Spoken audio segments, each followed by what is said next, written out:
This podcast contains strong language and adult themes from the outset. Do I find it in the funny? Find it in the funny. With Ruth and Ange, find it in the funny.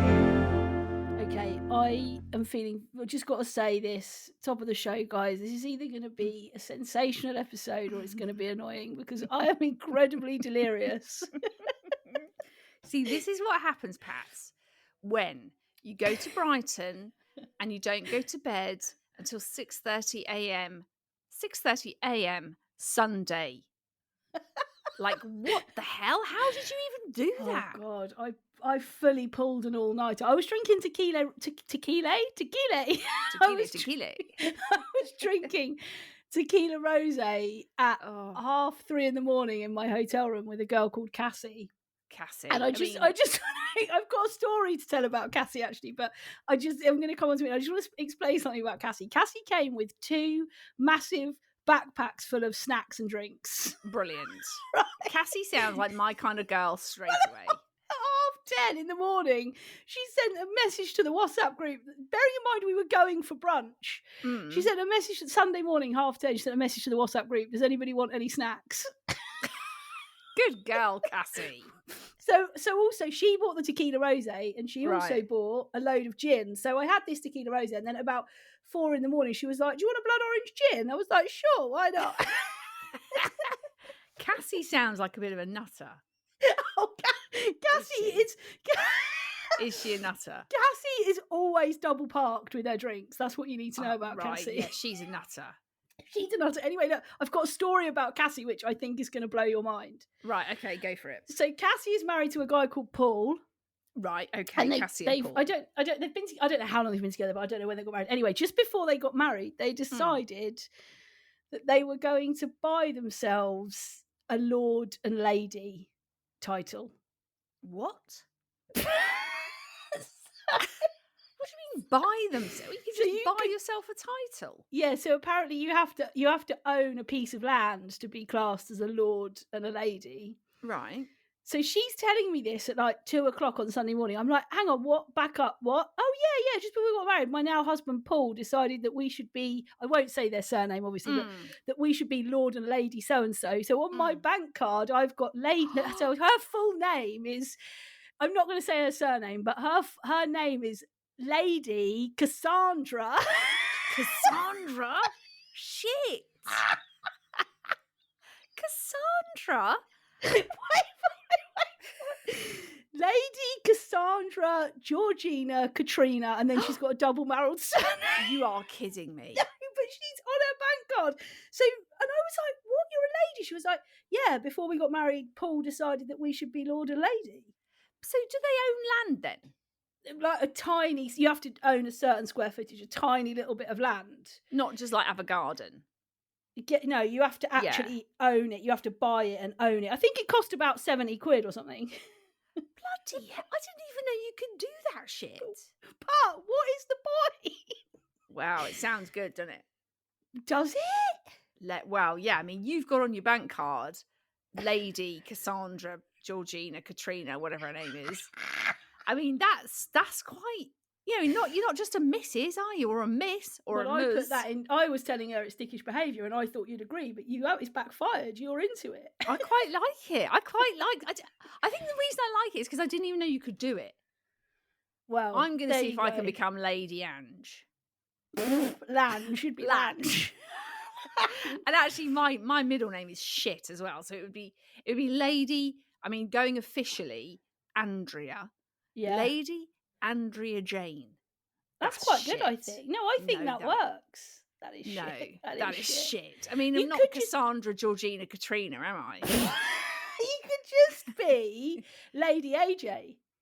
Yes. Yeah. Hello, Lady AJ. Sounds a bit saucy, doesn't it, that?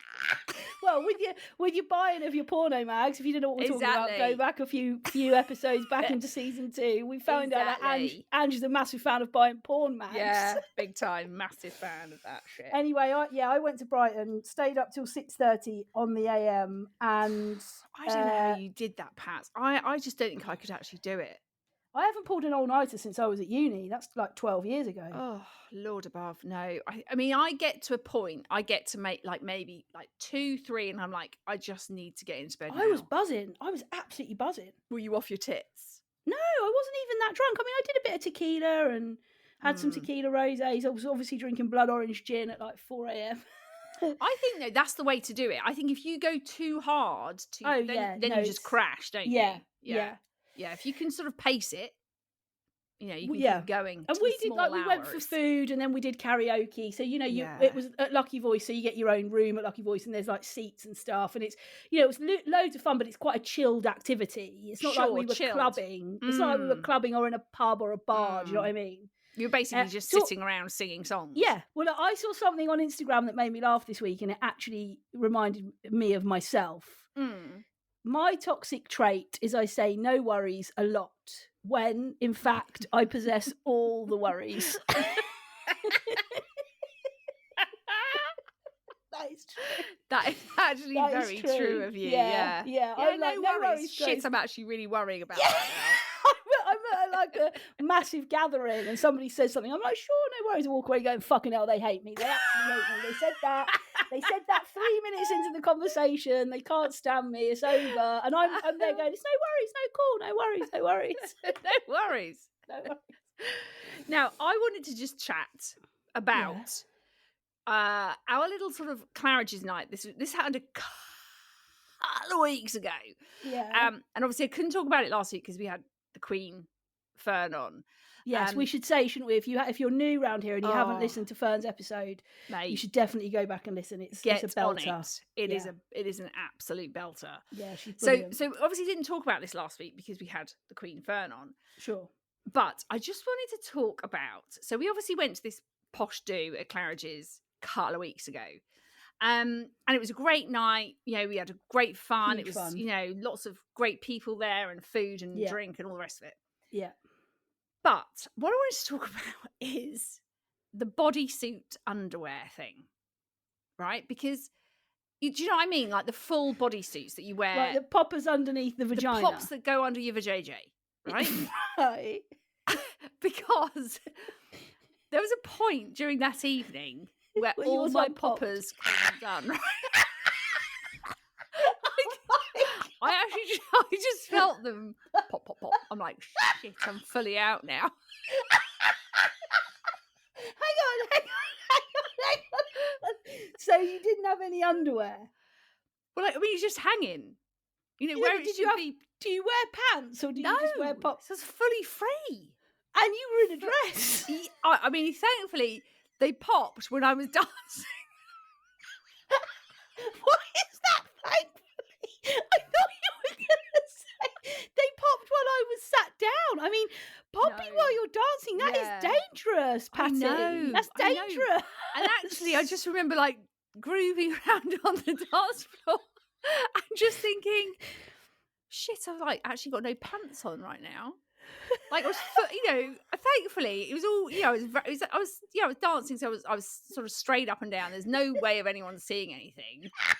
But I just suddenly thought, like, why does that happen? Has that ever happened to you? Or shout out to our OGs, have you experienced the pop off? Yeah, pop, pop, pop, pop, pop, pop, pop.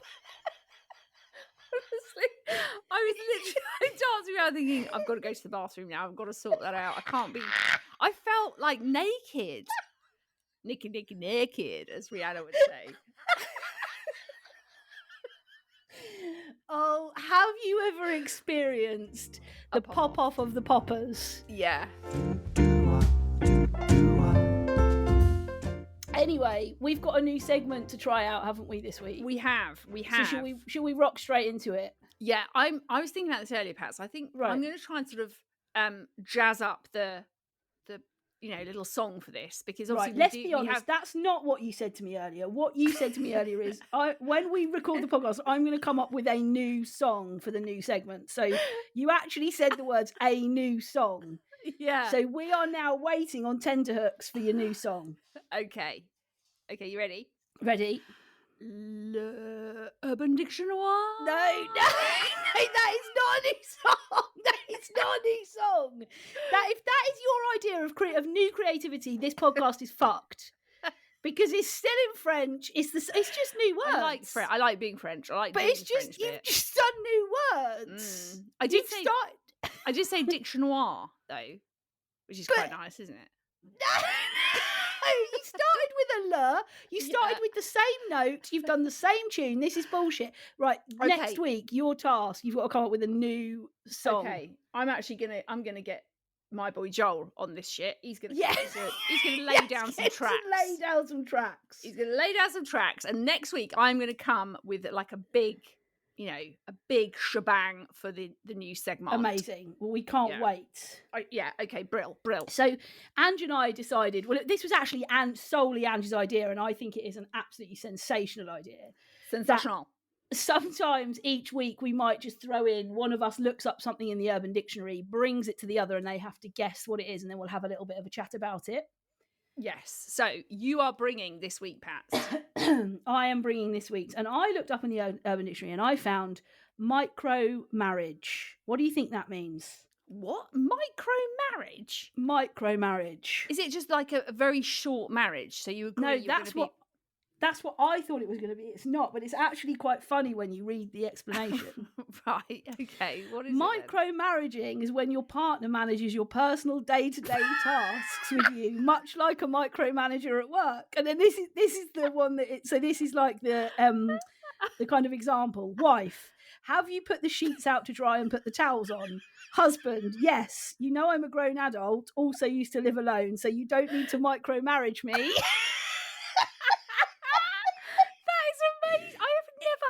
No, but isn't that just sensational?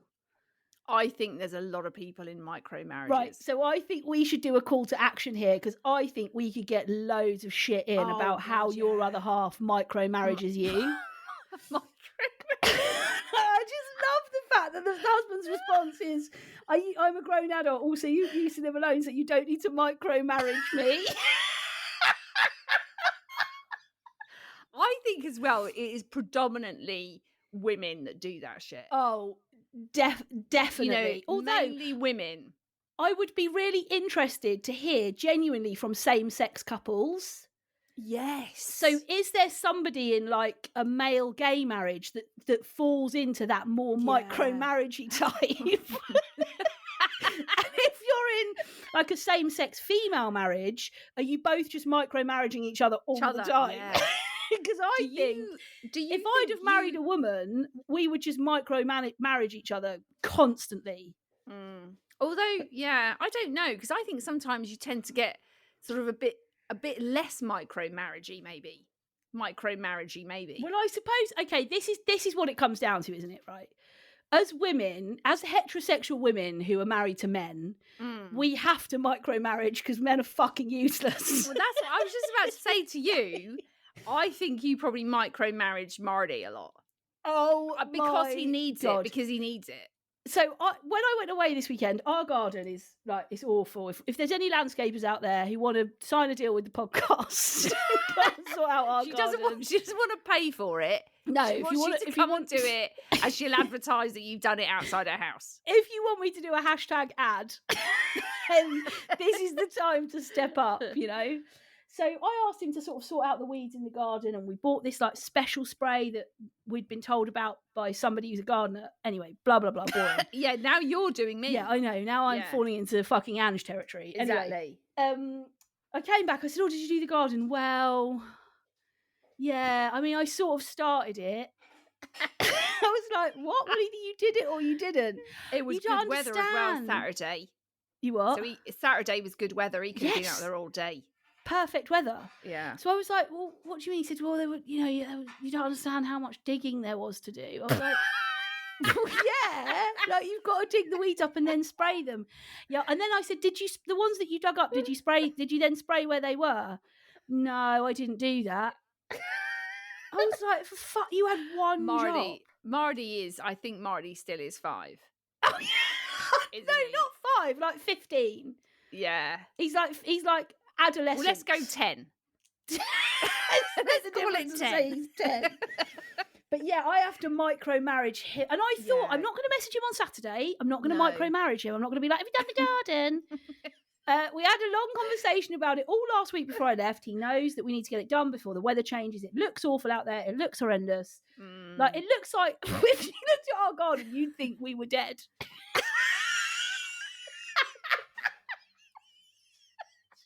Straight up, you'd think we would. You would come in and you'd go, God, the people that own this house died like 6 years ago. That is one of the funniest things you've ever said. Do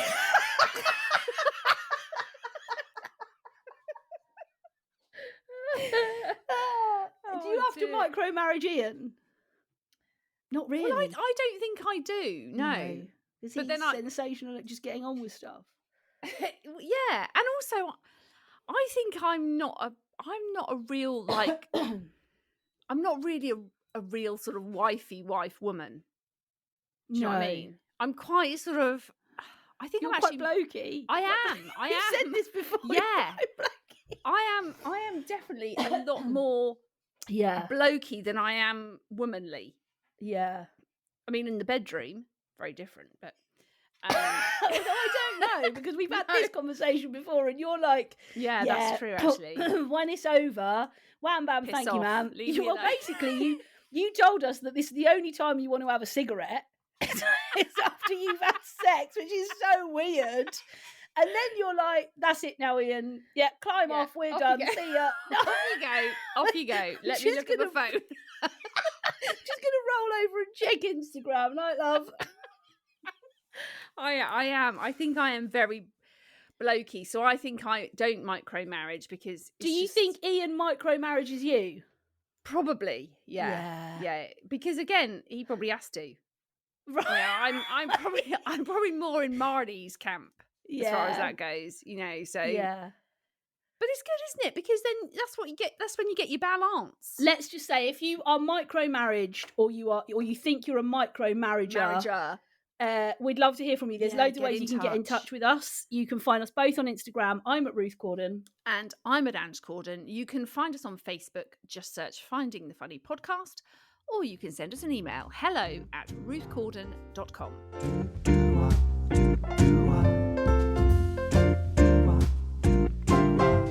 Ange, tell us, what has been getting on your shitting tits? Right. Hollister. That is getting on my shitting tits. That is a do you go in there with Ellen? Oh God, yeah. Does she love a bit of Hollister? She loves Hollister. Joel loves Hollister. Right. I hate Hollister. Yeah. That shop, right. For one, it's dark.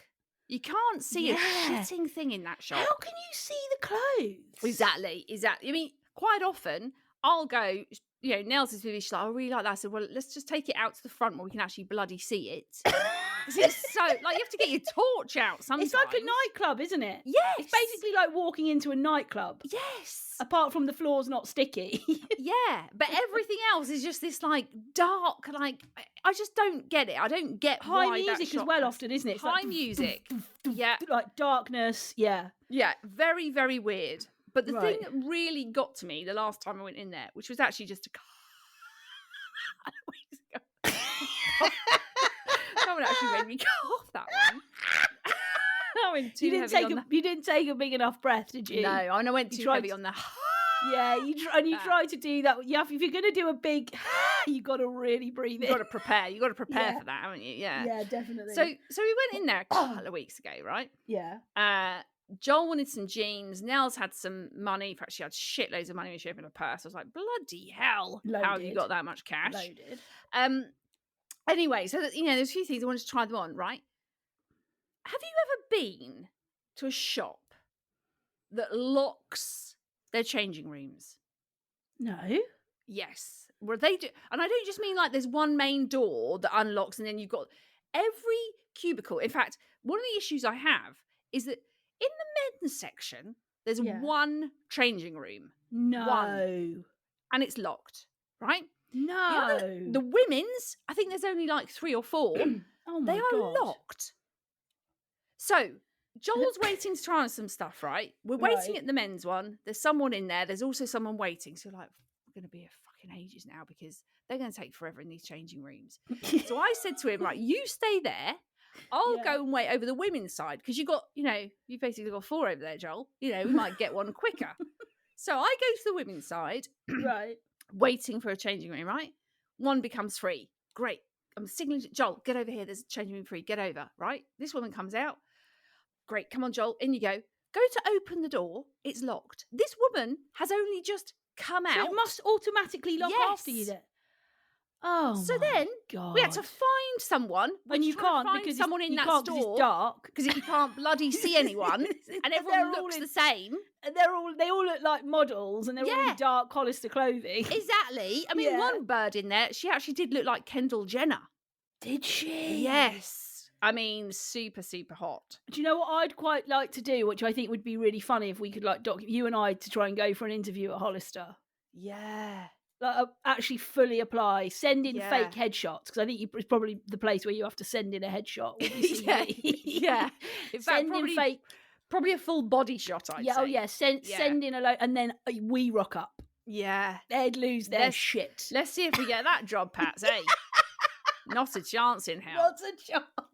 I mean, I'd be lucky if one of their socks actually went on my foot. Oh God, I don't even think I'd get one of their socks on. I don't think their earrings would even fit me. So it was just the whole, we then had to go and find someone to come and unlock the door. Oh I'm like stood with Nella like, this is ridiculous. What the fuck? Why is those doors shut? That's not like you, Ange, to get livid about the kind of minutiae of life. Yeah, and she was actually saying to me, "All right, Mum, just don't worry about it. We'll get someone to." I'm like, but this is just taking forever just to try on a pair of bloody jeans. Honestly, it was so annoying, and I was just like, why do they lock when you come out? And the thing is, other people are also there was another couple of people waiting as well. I'm saw this woman come out, hanging around. I'm like, quick, get in there because that door's going to shut and it's locked, and then you'd have to find someone to open the door for you. Why do they lock it? Exactly. If anyone works for Hollister who listens, firstly, if you want to sponsor us, we'd love that. As you can see, we talk very highly of your brand. Love Hollister. And it fits us immaculately. It's perfect. Yeah, it does actually. Yeah. But if anyone knows why Hollister have doors that lock, it's just weird. It's a weird shop. And I do find myself getting very irritated. Also, the way the staff talk in there, it's annoying, isn't it? Also, you can be part of Club Cali. What the fuck is Club Cali? I am actually part of that. What is it? It's just like their membership where you can get, discount. It's just the fact that it's called Club Cali. I thought you were going to say Hollister pay for you to go to California twice a year. No, it's definitely not that. I mean, you're lucky if you get 10p off a shirt or something. Yeah, you rock up. You're like, I've got one of my Club Cali vouchers. Yeah, can I use my Club Cali? Yeah, that's 25p off of this £100 jacket. Well done. Well done. That's really good. You've been here a lot. You've saved for that for 12 months. Yeah, yes. Well done. Well done. And I can see on this, in the last 12 months, you've spent over £3,000 with us. So enjoy that 25p back.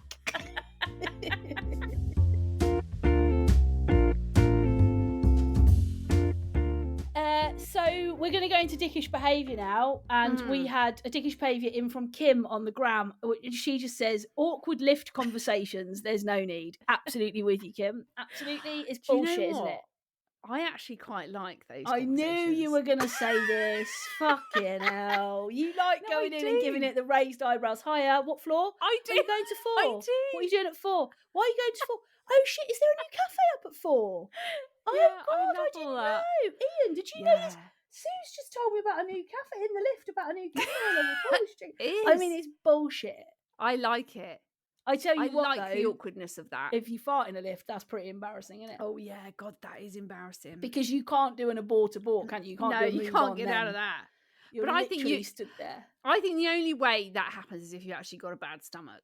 Because why would you choose to fart in a lift? Well, why do you choose to fart in Paper Chase? Because I can't help it. I've got the Mariko Io Pi well, phenomenon. maybe people feel very relaxed in lifts. The only time I think it's good to fart in a lift is if you can literally fart and run.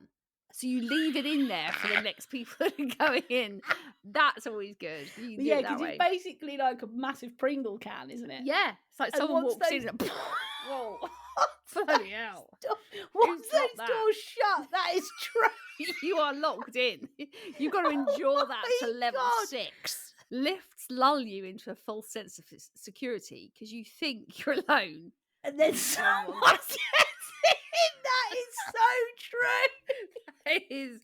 Yeah, you're think, I'm all right, I'm safe. Do you know what I hate? When you're waiting for a lift, right, and there's a bit of a queue, and you know that as many people are going to cram themselves in as possible. Yeah, and you're at the front of the queue, so you go first, and you end up literally stuck to the back wall because people just keep coming, and you're stood there like shuffling back more and more, thinking, "Fucking hell, stop now! The capacity of this is 20. We don't need to go to full capacity. We could stop at 8. No, we're still going. 15, 17. Oh, God." And you literally are like, and then you know you're getting out at floor 1. And then you've got to know. Sorry, excuse me. Everyone has to get out to let you out to get back in. Sorry, yeah. No, that's me. Can you just hold the door? No, yeah, I know I'm 3 miles back because you fuckers have pushed me up against the wall, but can I get out, please? Also, it's weird if you're the last to get in and you're squashing in and you're literally your nose is against the door. Like, shit, I'm actually going to get trapped in it. But also, like, have you ever been in a lift where the doors won't shut and you just think the sensible thing is for one person to get out? Yeah. But no, they that don't. person thrusts their bum back into the person behind them. And basically does a stance, like contours their body to let the doors close and then just leans up against and breathes out. Yeah.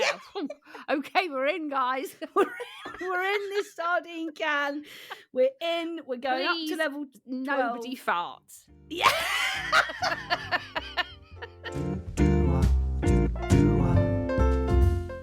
Okay, so going into a bit more of a serious section now, guys. I've got to get myself in the game now. Got to get a grip now. But we had a very interesting message through from someone who wants to remain anonymous, who just said, "Do you stay in your marriage for the sake of your children?" I mean, bloody hell, that's a big one, isn't it? And I think I think it's so easy to just give a yes or no answer. There'll be, I think this would split a room, wouldn't it? There would be people in the absolutely yes, you should camp, and the people in the absolutely no, you shouldn't camp. Yes.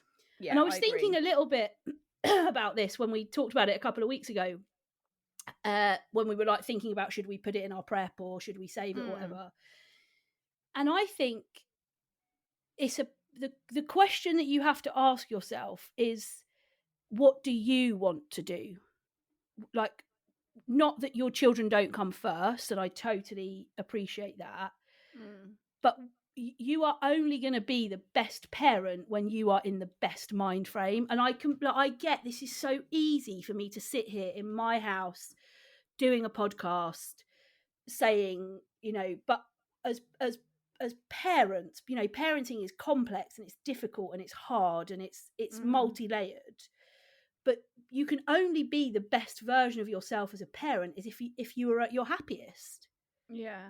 And if you are in something that doesn't fulfill you and doesn't make you your happiest, that is going to impact on you being a parent. There's no doubt about it. It is. You can't get away from that. Like sometimes when marriages are go up and down throughout. Oh, yeah. They're good, they're absolutely not so good, they're okay, they're a bit rocky. We're like, this is shitting awful. Yeah.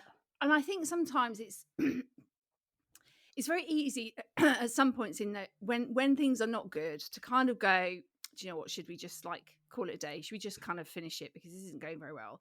Yeah. And I think.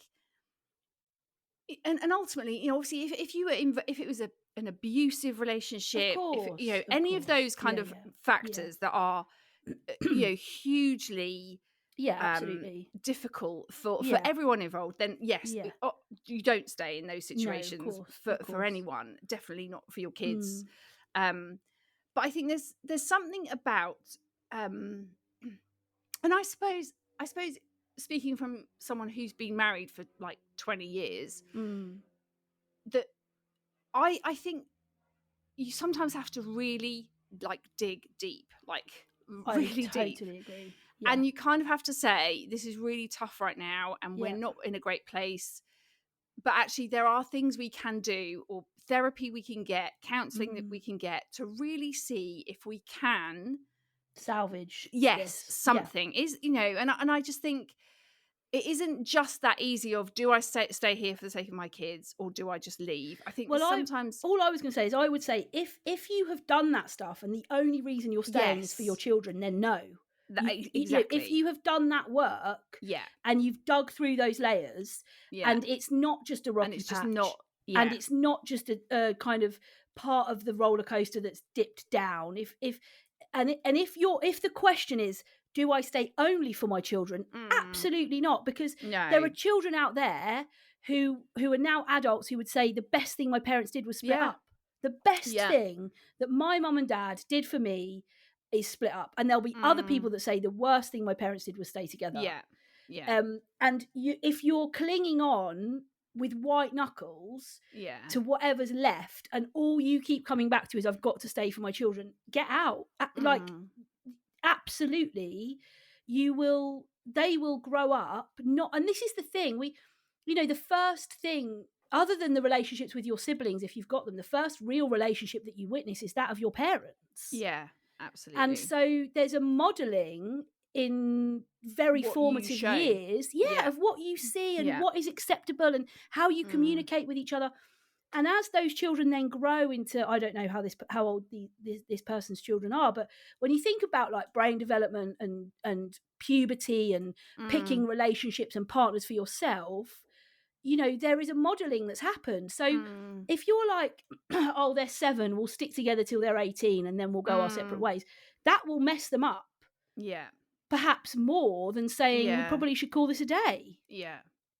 And it's such a difficult place to be when you are feeling like maybe this isn't working, maybe we are better to kind of just call it a day and go our separate ways. I think it is, but I just always say to kind of just try and kind of take some time to really do some work on your marriage, get some counseling, do some stuff together, maybe do some stuff separately, and kind of do that. And if you get to the end and go, actually, this is still not, then I think that is your cue to go. That's your cue to kind of say, we can't keep on, flogging at this, knowing that it's just not working.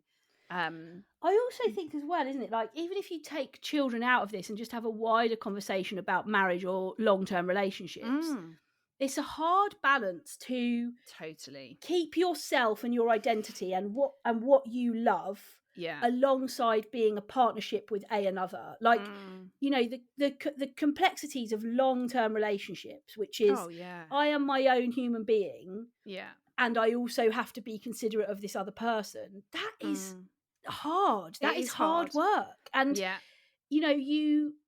the early days feel like you're always going to be able to consider that other person, and you're always going to be strong for them or there for them, and then as time kind of changes and moves on, I think there is a part of us in long-term relationships where we think, I don't want to lose myself. Oh, definitely. And I think that is so easy for that to happen. So easy for it to happen. And then I think when one of the party, says, actually tries to claw themselves back, that's when you feel this like sea between you that is like, oh, well, the version of you that you were 6 months ago is the version that I like. Well, actually, that's the version I don't like of myself. I lost myself in that time, and I didn't feel like I was me. And I think there is definitely something about, especially when you've been with someone for a very long time, whether that's married or you're living with someone or whatever, you are not, if I look at myself, I am a very different Ange to the person I was 20 years ago. Yeah. And that is normal. That's Yeah. you know, no Of one course, we stays the evolve same and- forever. You know, you Yeah. change and your circumstances change Yeah. you. And, you know, whether you do have children or you don't, that Mm, changes you. All of course. those things.